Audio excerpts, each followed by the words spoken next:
Set ആക്കണോ പോണം. രണ്ടെണ്ണം ഇവിടെ ഇറങ്ങിയിട്ടുണ്ട്. രണ്ടെണ്ണം അല്ലാട്ടോ, കുറച്ചെണ്ണം ഉണ്ട്. കണ്ടോ വിച്ചെറുതിരിക്കുന്നത്? ചെറുത് താറാവിനെ നോക്കുക. വിച്ചെറുതാ വിച്ചെറുതാ ഇവിടെ ചെറുത്ത്. എന്താണ് ആ സന്തോഷം? വെള്ളത്തേക്ക് ഇറങ്ങി സന്തോഷമാണ് കാണുന്നത്. ഒരു ആറ്റ് തരുമോ? നമുക്ക് വീട്ടിൽ പോവാ. അപ്പൊ ഒരു സൂത്രം കാണിച്ചു തരാം കേട്ടോ. മുഖം മാറണാണ്. വീട്ടിൽ പോവാ. വരുമോ? വീട്ടിൽ പോവാ. വരുമോ? താറാവളെ നോക്കുക.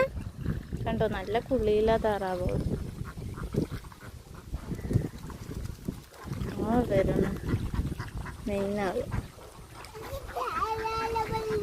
കുളിയൊക്കെ കഴിഞ്ഞ് വേഗം ഇറങ്ങും ആൾക്കാർ.